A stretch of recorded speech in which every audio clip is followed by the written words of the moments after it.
The customer is not always the right. Sometimes the customer is a self-proclaimed lifestyle influencer named Serafina Lux who thinks the universe owes her a free latte. My boss, desperate to avoid a bad review, gave me a direct order. Just make her happy. So I did. I made her so happy that she promoted a $150 bottle of artisanal air to her 2 million followers. And in doing so, I didn't just get my revenge, I ended her entire career with a single click. This is how I did it. It all started at the Daily Grind, a cozy independent coffee shop nestled in a quieter part of the city. It was the kind of place with worn-in armchairs, the rich smell of roasted beans, and a loyal clientele of students and local artists. I loved working there. As a barista, my job was simple: make good coffee and be a friendly face. For 2 years, it had been a peaceful, predictable existence. Then, Serafina Lux descended upon us. Her real name was probably something like Sarah from Ohio, but online she was Serafina Lux, a digital goddess with 2 million followers who hung on her every filtered word. In person, she was a walking, talking personification of entitlement. Her visits were a storm of demands and disruptions. She never waited in line, waving her phone in our faces as if her Instagram handle was a VIP pass. She'd order the most complicated off-menu concoctions imaginable, then complain that the foam wasn't aesthetically pleasing enough for her photos. And she never, ever paid. "This is for exposure," she'd announce loudly, as if bestowing a great gift. "My followers are very influential." My boss, a kind but conflict-averse man named David, always capitulated. "Just give it to her, Alex," he'd sigh. "It's easier than dealing with a 1-star review from her army." So we endured. We endured her loud, self-important phone calls where she'd discuss brand deals while we tried to take other orders. We endured the messes she left behind: spilled sugar, used napkins, a general aura of disregard. We endured her condescending tone as she'd critique my latte art, suggesting I watch some tutorials to get on her level. Each visit felt like a small, soul-crushing defeat. I'd smile, nod, and die a little inside, dreaming of a day a health inspector would coincidentally show up right as she was demanding we remake her drink for the 4th time. That day, the one that changed everything, was a Tuesday. It was pouring rain, the lunch rush was in full swing, and the line was nearly out the door. The air was thick with the scent of wet coats and fresh espresso. And then she appeared. Serafina, looking immaculate despite the downpour, glided past the entire line of waiting customers, her eyes locked on me. She held her phone up, already live streaming to her followers. "Hey, my loves," she chirped into her phone. "I'm back at this quaint little coffee shop. Let's see if they can get my order right today." I felt a dozen pairs of eyes on me. My hands tightened on the portafilter. "Hi, Serafina," I said tight. "There's a line, but I can take your order as soon as I'm—" "Oh, don't be silly, Alex," she cut me off, waving a dismissive hand. "My followers don't have time to wait in line." She leaned in conspiratorially toward her phone. "The service here is just so slow, guys." I could feel my blood pressure rising. I took a deep breath. "What can I get for you?" She proceeded to list a drink that sounded like a science experiment: a half-calf, triple-shot oat milk cappuccino with sugar-free vanilla, extra foam, cinnamon sprinkled in the shape of a star, served at exactly 154 degrees Fahrenheit.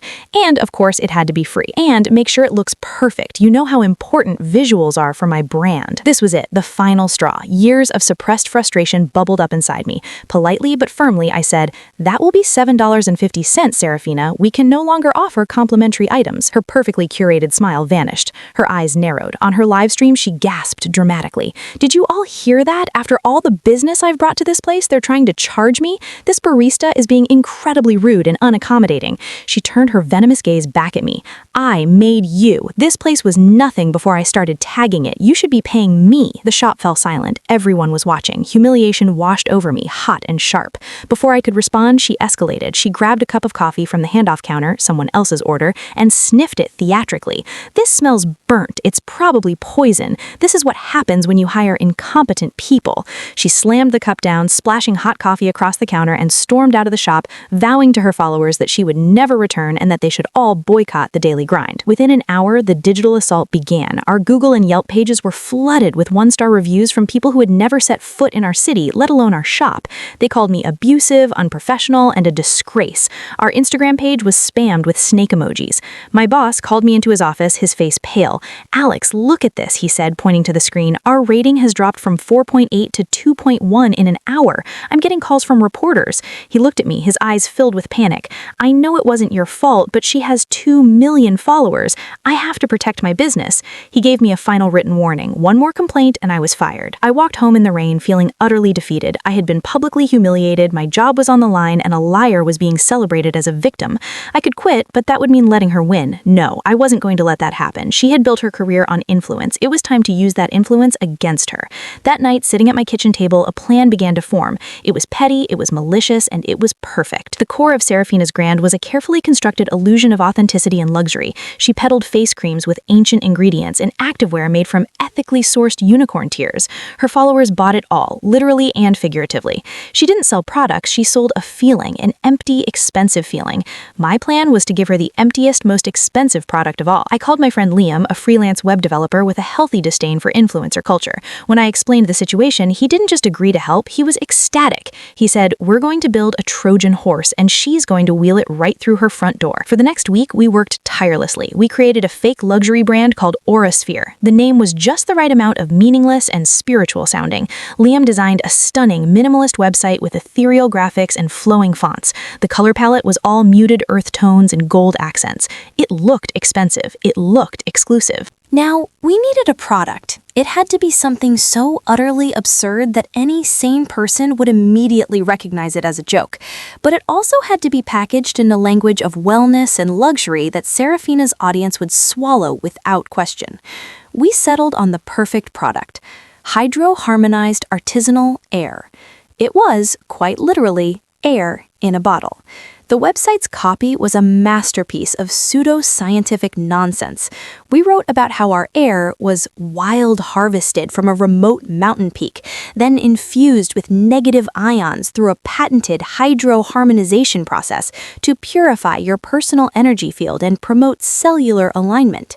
The bottle itself was a sleek, frosted glass container with a gold-plated cap, which we said was designed to maintain the air's vibrational integrity. The price for a single bottle of Aurasphere artisanal air? A cool $150. The final touch was creating a persona to contact her. I became Bartholomew Sterling, the brand strategist for Aurasphere. I created a fake LinkedIn profile and a professional email address. Then we baited the hook. From Bartholomew's email account, I sent a message to Serafina's business inquiries address. The email was a symphony of corporate flattery. Subject: exclusive collaboration opportunity with Aurasphere. Dear Miss Lux, my name is Bartholomew Sterling, and I am the brand strategist for Aurasphere, a new venture in the holistic luxury wellness space. We have been following your remarkable career and are consistently impressed with your authentic connection with your audience and your impeccable taste. Aurasphere is launching its flagship product, hydro-harmonized artisanal air, and we believe you would be the perfect partner to introduce our vision to the world. We have allocated a significant portion of our launch budget for this collaboration and would like to offer you a partnership valued at $10,000 for a dedicated Instagram post and a series of 5 stories. The email was full of more nonsense about synergy and brand alignment. I hit send and waited, my heart pounding. Less than 24 hours later, a reply landed in my inbox. It was from Serafina's assistant. She didn't ask what the product was. She didn't ask for a sample or any research to back up our claims. Her email contained only 5 words. Serafina is interested. Send the contract. Liam and I were in disbelief. It was working better than we could have ever imagined. Liam, whose sister was a law student, helped draft an ironclad contract. It included a clause stating that she had to use specific marketing phrases in her post, phrases we had written ourselves. Things like, "This isn't just air, it's a lifestyle," and "I can feel it recalibrating my vibrational frequency." It was a trap laid in plain sight. She signed it without a single amendment. We used a portion of my savings to buy a few fancy-looking bottles online and paid for a rush label printing. We packaged one bottle in a beautiful box with silk lining and overnighted it to her.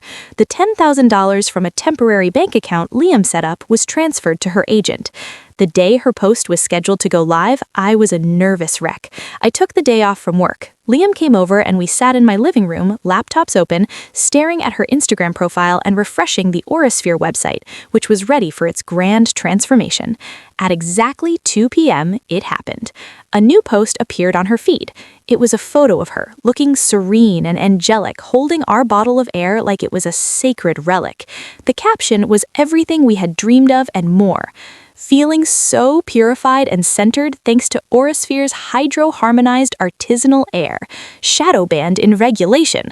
My loves, I was skeptical at first, but after just 1 day with it, I can feel it recalibrating my vibrational frequency. It's completely changed my personal energy field. This isn't just air, it's a lifestyle. So grateful for this product. Use my code Serafina20 for 20% off your first bottle. Hashtag Aurasphere, pure energy, sustainable luxury. Hashtag ad. Her stories were even more absurd. She had a video of herself unboxing it with feigned reverence. Another showed her misting the air around her face, closing her eyes in bliss. For a moment, we just stared, speechless. Then we burst out laughing. She had done it. She had posted it. Now, I said, my voice trembling with adrenaline, it's our turn. With a single satisfying click, Liam launched the new version of Aurasphere. The minimalist design, the ethereal graphics, the nonsense copy, it all vanished. It was replaced by a stark black screen with bold white text. You've just been influenced to believe in nothing. Below that, in smaller text, Aurasphere is a fictional brand created to ask a simple question. Will influencers sell you anything for money? This bottle contains 100% free, ordinary air. But that wasn't all. Below the text was an embedded video. The video started with security footage from the daily grind, Serafina cutting the line, her entitled demands. It cut to her live stream where she screeched about the poison coffee. Then it cut to her glowing Aurasphere promotional post, her voiceover earnestly describing the vibrational frequency of the air in her hand. The video ended with a simple question on a black screen. How much is an influencer's integrity worth? Apparently, $10,000 and a bottle of air. The last thing they added was a link to the Daily Grind's actual website, with a note, support small businesses that value honesty over hype. We didn't have to do anything else. The internet did the rest. Someone on Reddit found the site first.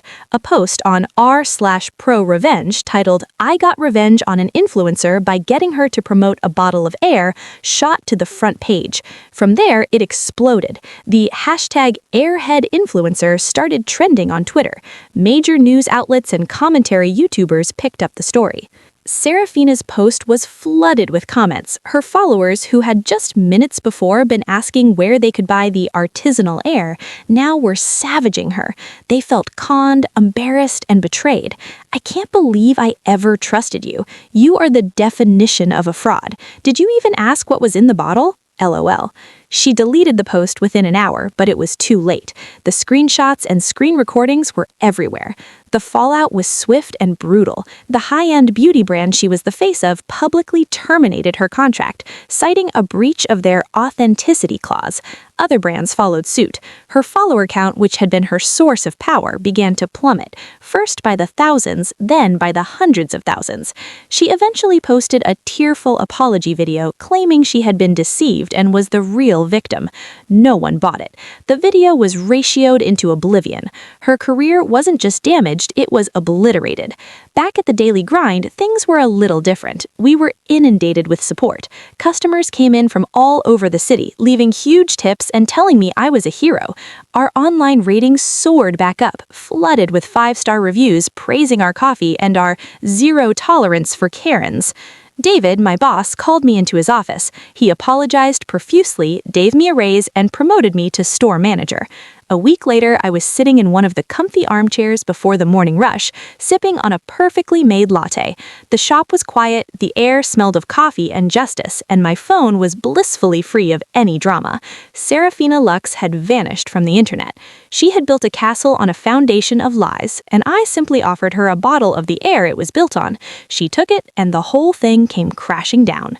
The customer is not always right, but as I learned, revenge when served cold and bottled with a fancy label is always, always satisfying.